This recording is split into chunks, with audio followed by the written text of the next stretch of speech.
Martinho Lutero, o grande reformador, 1483 a 1546. No cárcere, sentenciado pelo Papa a ser queimado vivo, João Hus disse: "Podem matar o ganso." Na sua língua, Hus é ganso. Mas daqui a 100 anos, Deus suscitará um cisne que não poderão queimar. Enquanto caía neve e o vento frio uivava como fera em redor da casa, nasceu esse cisne, em Eisleben, Alemanha. No dia seguinte, o recém-nascido era batizado na igreja de São Pedro e São Paulo. Sendo o dia de São Martinho, recebeu o nome de Martinho Lutero. 102 anos depois de João Hus expirar na fogueira, o cisne afixou na porta da igreja em Wittenberg as suas 95 teses contra as indulgências, ato que gerou a Grande Reforma.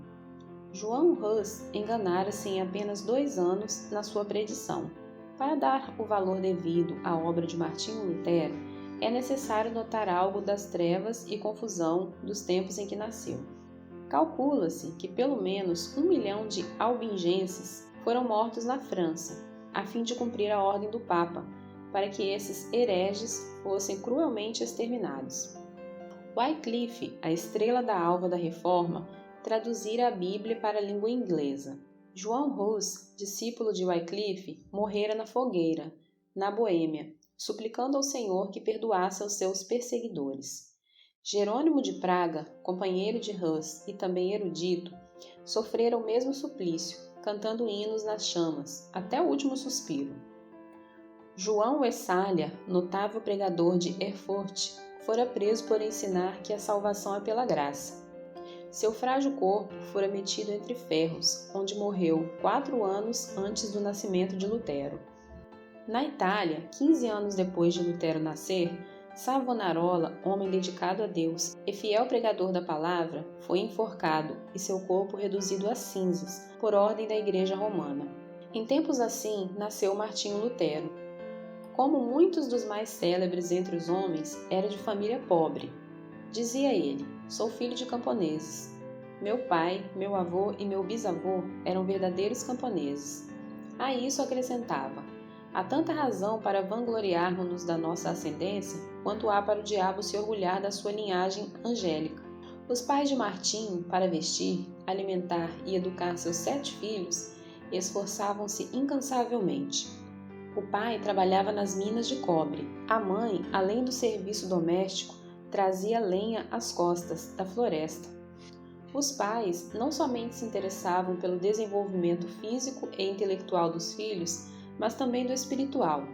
O pai, quando Martinho chegou à idade de compreender, ensinou-o a ajoelhar-se ao lado da sua cama à noite e rogava a Deus que fizesse o menino lembrar-se do nome de seu Criador. Eclesiastes 12:1. A sua mãe era sincera e devota. Ensinou seus filhos a considerarem todos os monges como homens santos e a sentirem todas as transgressões dos regulamentos da Igreja como transgressões das leis de Deus. Martinho aprendeu os 10 mandamentos, o Pai Nosso, a respeitar a Santa Fé na distante e sagrada Roma e a olhar, tremendo, para qualquer osso ou fragmento de roupa que tivesse pertencido a algum santo. A base da sua religião formava-se mais em que Deus é um juiz vingativo do que um amigo de crianças. Mateus 19, 13 a 15. Quando já era adulto, Lutero escreveu: "Estremecia e tornava-me pálido ao ouvir alguém mencionar o nome de Cristo, porque fui ensinado a considerá-lo como um juiz encolerizado." Fomos ensinados que devíamos, nós mesmos, fazer propiciação por nossos pecados, que não podemos fazer compensação suficiente por nossa culpa, que é necessário recorrer aos santos nos céus e clamar a Maria para desviar de nós a ira de Cristo. O pai de Martinho, satisfeitíssimo pelos trabalhos escolares do filho, na vila onde morava, mandou-o, aos 13 anos, para a escola franciscana na cidade de Magdeburgo. O moço apresentava-se frequentemente no confessionário, onde o padre lhe impunha penitências e o obrigava a praticar boas obras para obter a absolvição. Esforçava-se incessantemente para adquirir o favor de Deus pela piedade, desejo esse que o levou mais tarde à vida de convento. Para conseguir a sua subsistência em Magdeburgo, Martinho era obrigado a esmolar pelas ruas, cantando canções de porta em porta. Seus pais, achando que em Eisenach passaria melhor, mandaram-no para estudar nessa cidade, onde moravam parentes de sua mãe. Porém, esses parentes não o auxiliaram, e o moço continuou a mendigar o pão. Quando estava a ponto de abandonar os estudos para trabalhar com as mãos, certa senhora de recursos, Dona Úrsula Cota, atraída por suas orações na igreja e comovida pela humilde maneira de receber quaisquer restos de comida na porta, acolheu-o entre a família. Pela primeira vez, Lutero sentira fartura. Mais tarde, ele referia-se à cidade de Eisenach como a cidade bem amada.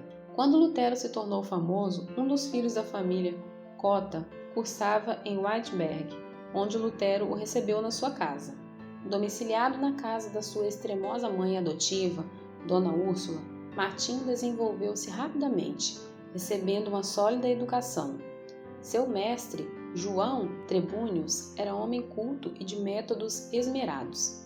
Não maltratava os alunos como os demais mestres. Conta-se que, ao encontrar os moços na sua escola, cumprimentava-os tirando o chapéu, porque ninguém sabia quais seriam dentre eles os doutores, regentes, chanceleres e reis.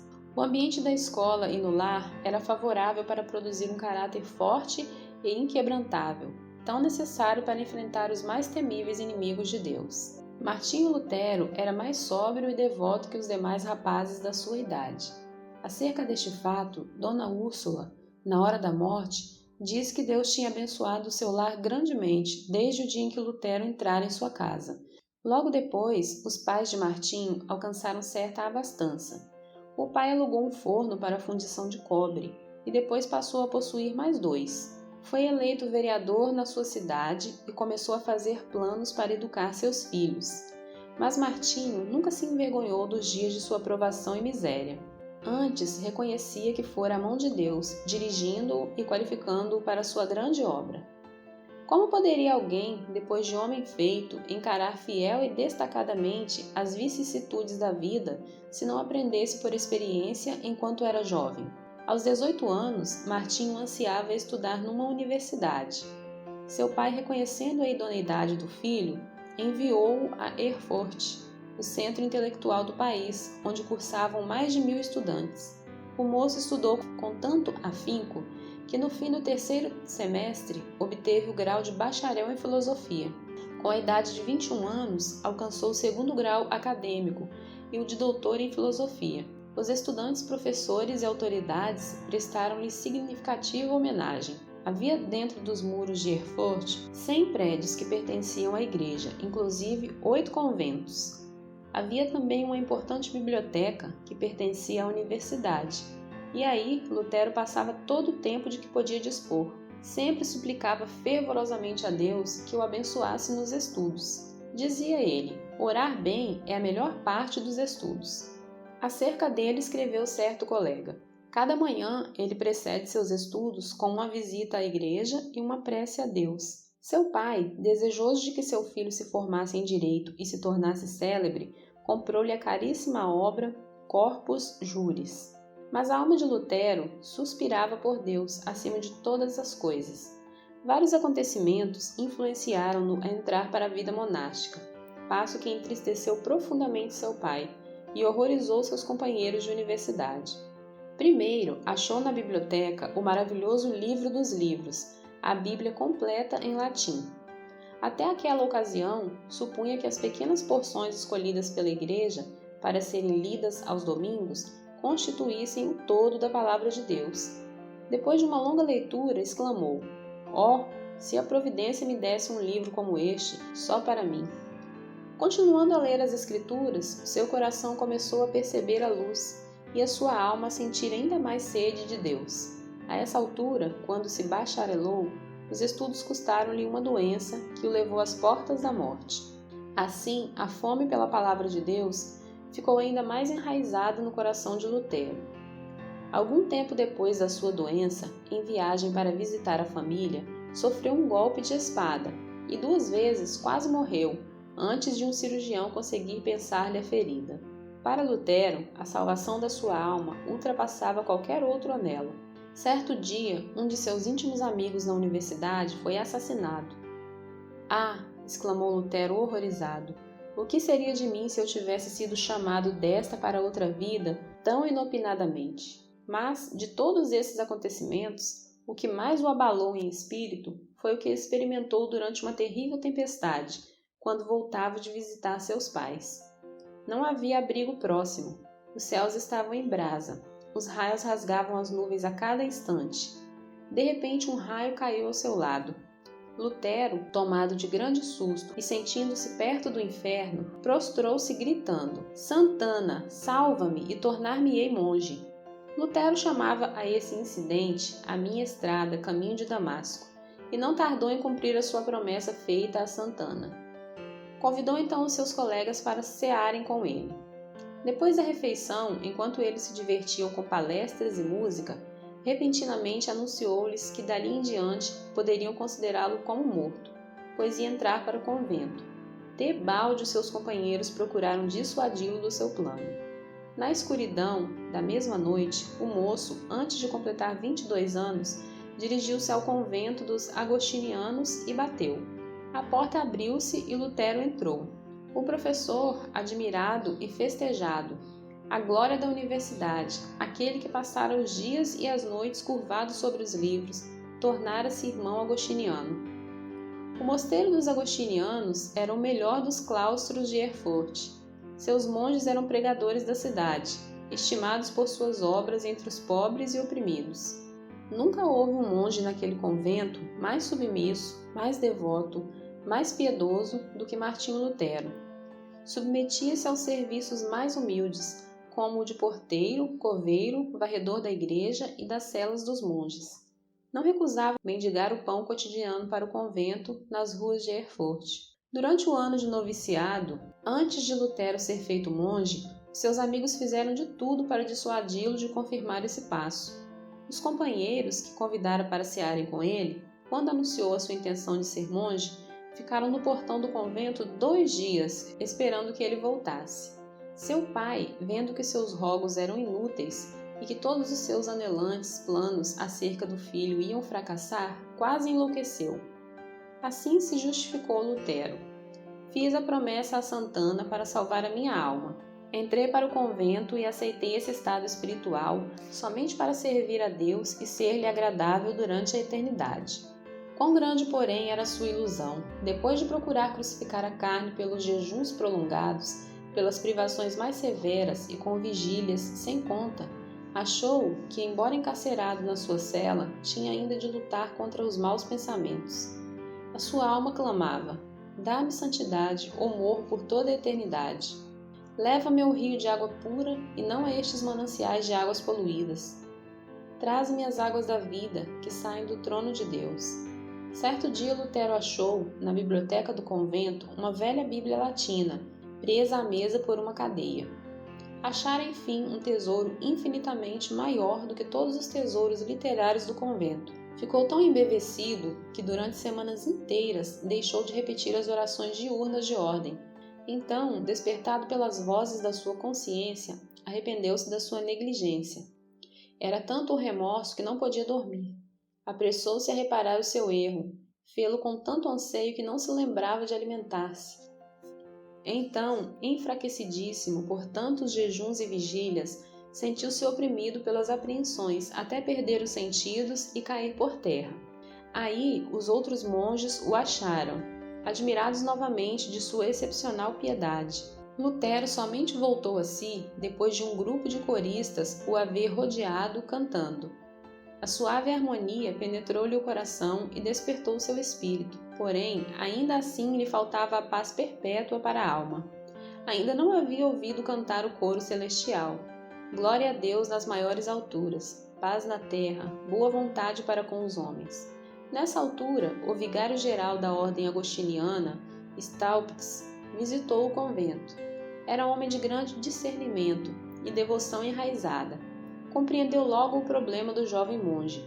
Ofereceu-lhe uma Bíblia, na qual Lutero leu que o justo viverá pela fé. Por quanto tempo tinha ele anelado? Oh, se Deus me desse um livro deste só para mim! E agora o possuía. Na leitura da Bíblia achou grande consolação, mas a obra não podia completar-se em um dia. Ficou mais determinado do que nunca a alcançar paz para sua alma na vida monástica, jejuando e passando noites a fio sem dormir. Gravemente enfermo, exclamou: os meus pecados, os meus pecados! Apesar da sua vida ter sido livre de manchas, como ele afirmava e outros testificavam, sentia sua culpa perante Deus, até que um velho monge lhe lembrou uma palavra do credo: creio na remissão dos pecados. Viu então que Deus não somente perdoara os pecados de Daniel e de Simão Pedro, mas também os seus. Pouco tempo depois destes acontecimentos, Lutero foi ordenado padre. A primeira missa que celebrou foi um grande evento. O pai, irreconciliável desde o dia em que o filho abandonara os estudos de advocacia até aquela ocasião, assistiu à primeira missa, vindo a cavalo de Mansfield, com uma boa oferta para o convento, acompanhado por 25 amigos. Depois de completar 25 anos de idade, Lutero foi nomeado para a cadeira de filosofia em Wittenberg, para onde se mudou para viver no convento da sua ordem. Porém, a sua alma anelava pela palavra de Deus e pelo conhecimento de Cristo. No meio das ocupações do professorado, dedicou-se ao estudo das Escrituras, e no primeiro ano conquistou o grau de Baccalaureus ad Biblia. Sua alma ardia com o fogo dos céus. De todas as partes acorriam multidões para ouvir os seus discursos, os quais fluíam abundante e vivamente no seu coração, sobre as maravilhosas verdades reveladas nas Escrituras. Um dos mais afamados professores de Leipzig, conhecido como a Luz do Mundo, disse: este frade há de envergonhar todos os doutores, há de propalar uma doutrina nova e reformar toda a Igreja, porque ele se baseia na palavra de Cristo, palavra à qual ninguém no mundo pode resistir e que ninguém pode refutar, mesmo atacando-a com todas as armas da filosofia. Um dos pontos iluminantes da biografia de Lutero é a sua visita a Roma. Surgiu uma disputa renhida entre 7 conventos dos agostinianos e decidiram deixar os pontos de dissidência para o Papa resolver. Lutero, sendo o homem mais hábil, mais eloquente e altamente apreciado e respeitado por todos que o conheciam, foi escolhido para representar o seu convento em Roma. Fez a viagem a pé, acompanhado de outro monge. Nesse tempo, Lutero ainda continuava a dedicar-se fiel e inteiramente à Igreja Romana. Quando, por fim, chegaram ao ponto da estrada onde se avistava a famosa cidade, Lutero caiu em terra e exclamou: saúdo-te, santa cidade! Os 2 monges passaram um mês em Roma, visitando os vários santuários e os lugares de peregrinação. Lutero celebrou missa 10 vezes. Lastimou, ao mesmo tempo, que seus pais ainda não tivessem morrido, a fim de poder resgatá-los do purgatório. Um dia, subindo a santa escada de joelhos, desejando a indulgência que o chefe da igreja prometia por esse ato, ressoaram nos seus ouvidos como voz de trovão as palavras de Deus: o justo viverá pela fé. Lutero ergueu-se e saiu envergonhado. Depois da corrupção generalizada que viu em Roma, a sua alma aderiu à Bíblia mais do que nunca. Ao chegar novamente ao seu convento, o vigário-geral insistiu que desse os passos necessários para obter o título de doutor, com o qual teria o direito de pregar. Lutero, porém, reconhecendo a grande responsabilidade perante Deus e não querendo ceder, disse: não é de pouca importância que o homem fale em lugar de Deus. Ah, Senhor, doutor, fazendo isso me tirais a vida. Não resistirei mais que 3 meses. O vigário-geral respondeu-lhe: seja assim, em nome de Deus, pois o Senhor Deus também necessita nos céus de homens dedicados e hábeis. O coração de Lutero, elevado à dignidade de doutor em teologia, abrasava-se ainda mais do desejo de conhecer as Sagradas Escrituras e foi nomeado pregador da cidade de Wittenberg. Os livros que estudou e as margens cheias de anotações que escreveu em letras miúdas servem aos eruditos atuais como exemplo de como cuidadosa e minuciosamente estudava tudo em ordem. Acerca da grande transformação da sua vida, nesse tempo ele mesmo escreve: desejando ardentemente compreender as palavras de Paulo, comecei o estudo da Epístola aos Romanos. Porém, logo no primeiro capítulo, consta que a justiça de Deus se revela no Evangelho. Eu detestava as palavras "a justiça de Deus", porque conforme fui ensinado, eu a considerava como um atributo do Deus Santo que o leva a castigar os pecadores. Apesar de viver irrepreensivelmente como monge, a consciência perturbada me mostrava que era pecador perante Deus. Assim, odiava a um Deus justo, que castiga os pecadores. Senti-me ferido de consciência, revoltado intimamente. Contudo, voltava sempre para o mesmo versículo, porque queria saber o que Paulo ensinava. Contudo, depois de meditar sobre este ponto durante muitos dias e noites, Deus, na sua graça, me mostrou a palavra: "O justo viverá da fé". Vi então que a justiça de Deus, nesta passagem, é a justiça que o homem piedoso recebe de Deus, pela fé, como dádiva. A alma de Lutero, dessa forma, saiu da escravidão. Ele mesmo escreveu assim: "Então me achei recém-nascido e no paraíso. Todas as escrituras tinham para mim outro aspecto. Prescrutava-as para ver tudo quanto ensinam sobre a justiça de Deus.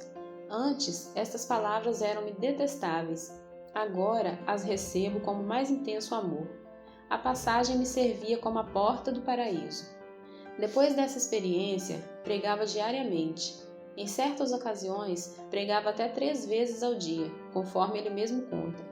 O que o pasto é para o rebanho, a casa para o homem, o ninho para o passarinho, a penha para a cabra montês, o arroio para o peixe, a Bíblia é para as almas fiéis.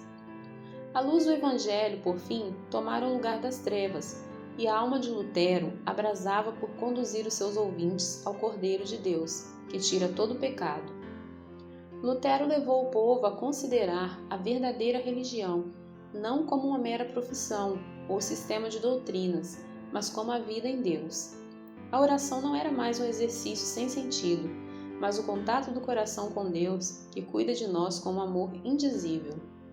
Nos seus sermões, Deus revelou seu próprio coração a milhares de ouvintes por meio do coração de Lutero. Convidado a pregar durante uma convenção dos agostinianos, não deu uma mensagem doutrinal de sabedoria humana, como se esperava, mas fez um discurso ardente contra a língua maldizente dos monges. Os agostinianos, levados pela mensagem, elegeram-no diretor sobre 11 conventos. Lutero não somente pregava a virtude, mas praticava-a, amando verdadeiramente ao próximo. Nesse tempo, a peste vinda do Oriente visitou Wittenberg. Calcula-se que a 1/4 do povo da Europa, inclusive a metade da população alemã, foi ceifada pela morte. Quando professores e estudantes fugiram da cidade, instaram que Lutero fugisse também. Porém, ele respondeu: "Para onde hei de fugir? O meu lugar é aqui. O dever não me permite ausentar-me do meu posto até que aquele que me mandou para aqui me chame. Não que eu deixe de temer a morte, mas espero que o Senhor me dê ânimo." Assim ele ministrava à alma e ao corpo do próximo durante um tempo de aflição e de angústia. A fama do jovem monge espalhou-se até longe. Entretanto, sem o reconhecer, enquanto trabalhava incansavelmente para a igreja, já havia deixado o rumo liberal que ela seguia em doutrina e prática.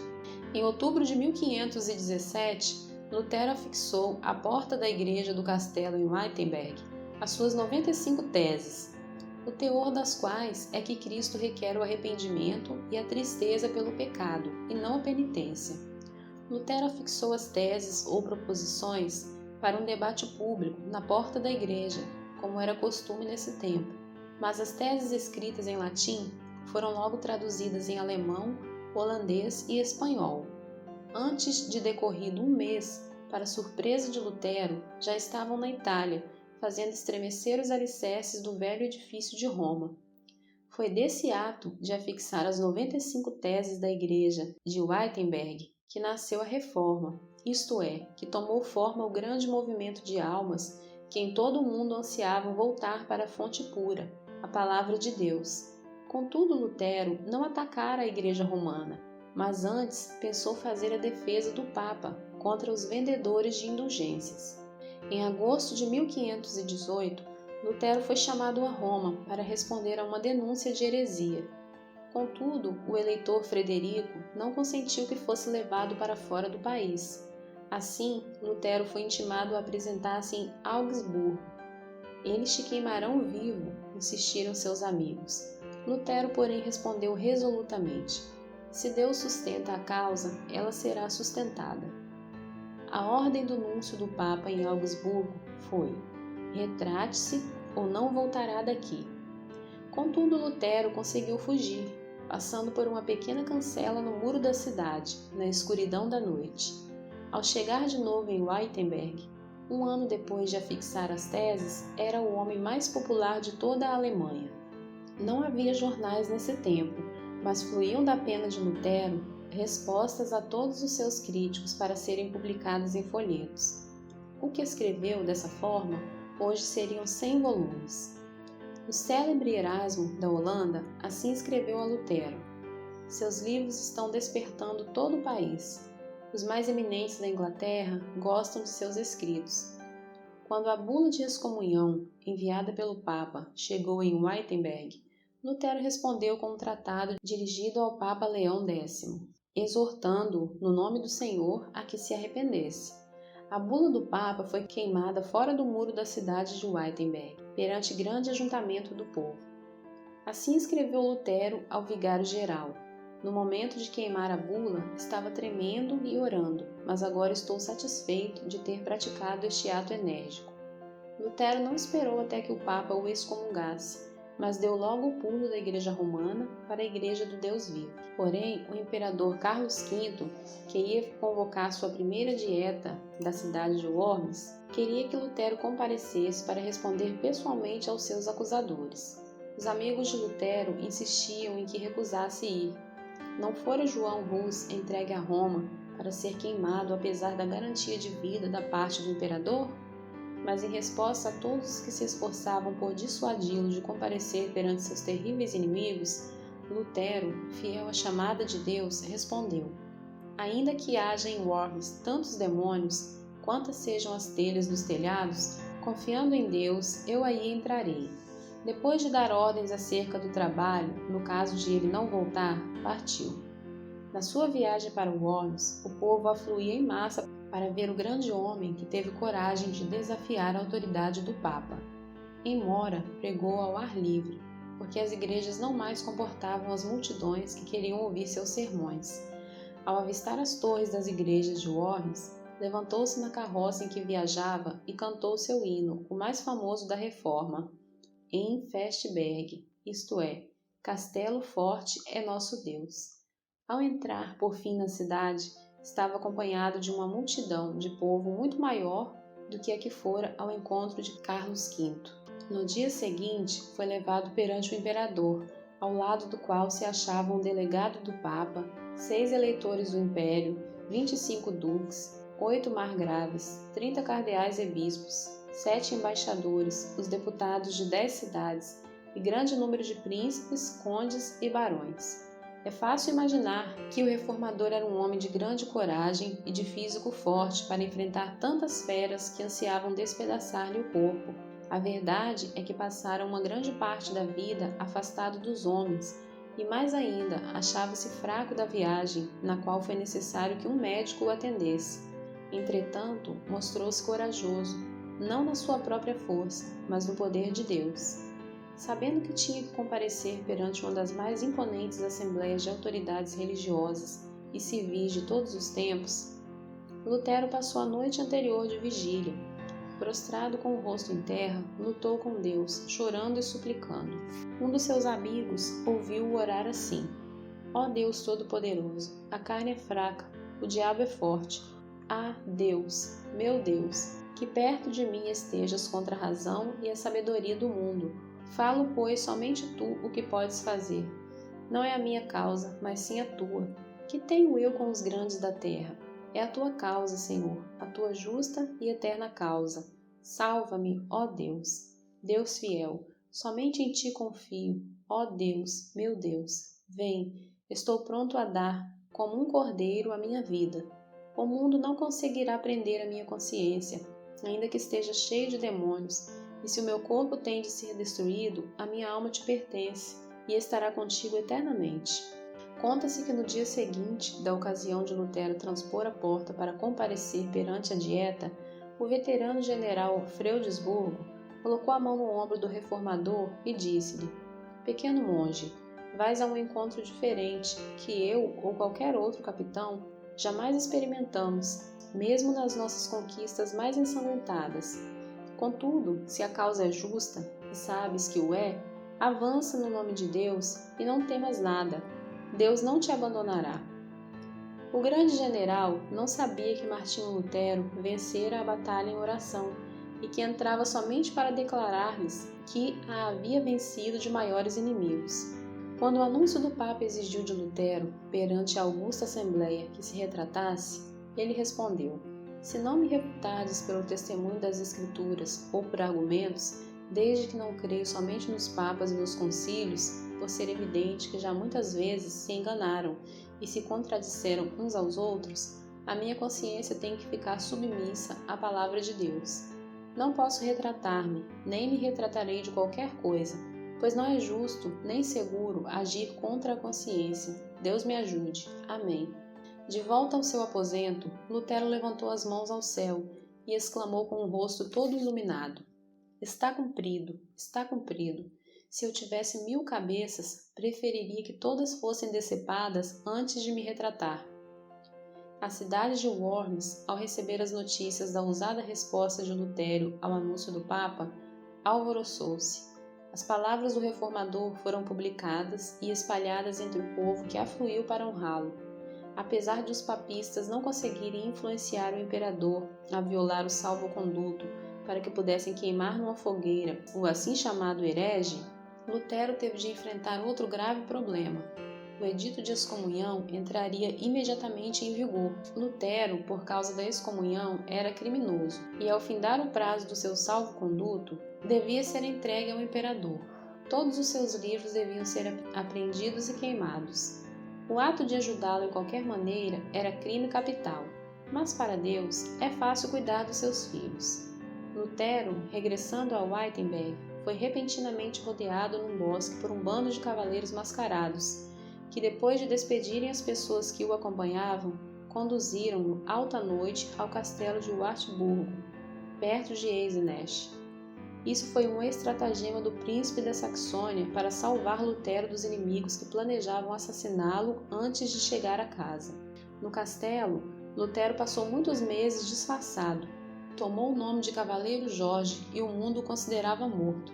Fiéis servos de Deus oravam dia e noite pelo reformador. As palavras do pintor Alberto Dürer exprimem o sentimento do povo. Ó Deus, se Lutero fosse morto, quem agora nos exporia o Evangelho? Contudo, no seu retiro, livre dos inimigos, foi-lhe concedida a liberdade de escrever, e o mundo logo soube, pela grande quantidade de literatura, que essa obra saía da sua pena e que, de fato, Lutero ainda vivia. O reformador conhecia bem o hebraico e o grego e, em 3 meses, tinha vertido todo o Novo Testamento para o alemão. Em poucos meses mais, a obra estava impressa e nas mãos do povo. 100.000 exemplares foram vendidos em 40 anos, além das 52 edições impressas em outras cidades. Era circulação imensa para aquele tempo, mas Lutero não aceitou 1 centavo de direitos. A maior obra de toda a sua vida, sem dúvida, fora a de dar ao povo alemão a Bíblia na sua própria língua, depois de voltar a Wittenberg. Já havia outras traduções, mas escritas em uma forma de alemão latinizado que o povo não compreendia.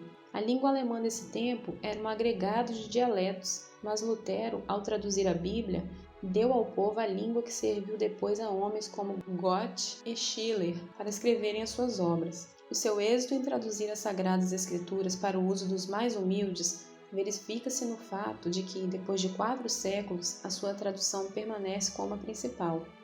Outra coisa que contribuiu para o êxito da tradução de Lutero é que ele era erudito em hebraico e grego e traduziu direto das línguas originais. Contudo, o valor da sua obra não se baseia tão somente sobre seus indiscutíveis dotes literários. O que lhe deu realidade é que ele conhecia a Bíblia, como ninguém podia conhecê-la, sem primeiro sentir a angústia eterna e achar nas Escrituras a verdadeira e profunda consolação. Lutero conhecia intimamente e amava sinceramente o autor do livro. O resultado foi que o seu coração abrasou-se com o fogo e poder do Espírito Santo. Foi esse o segredo de ele traduzir tudo para o alemão em tão pouco tempo. Como todo mundo sabe, a fortaleza de Lutero e da Reforma foi a Bíblia. Escreveu de Wartburgo para o seu povo em Wittenberg.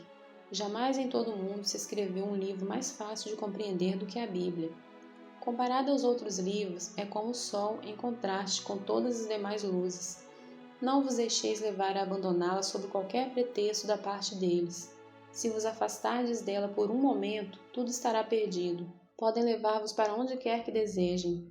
Se permanecerdes com as Escrituras, sereis vitoriosos. Depois de abandonar o hábito de monge, Lutero resolveu deixar por completo a vida monástica, casando-se com Catarina von Bora, freira que também saíra do claustro, por ver que tal vida é contra a vontade de Deus. O vulto de Lutero sentado ao lume, com a esposa e 6 filhos que amava ternamente, inspira os homens mais que o grande herói ao apresentar-se perante o legado de Augsburgo. Nos cultos domésticos, a família rodeava um harmônio, com o qual louvavam a Deus juntos. O reformador lia o livro que traduzira para o povo, depois louvavam a Deus e oravam até sentirem a presença divina entre eles. Havia entre Lutero e sua esposa profundo amor de um para com o outro. São de Lutero estas palavras: sou rico, Deus me deu a minha freira e 3 filhos. Não me importo das dívidas, Catarina paga tudo. Catarina von Bora era estimada por todos. Alguns, de fato, censuravam-na porque era demasiado econômica. Mas o que teria acontecido a Martinho Lutero e à família se ela tivesse feito como ele?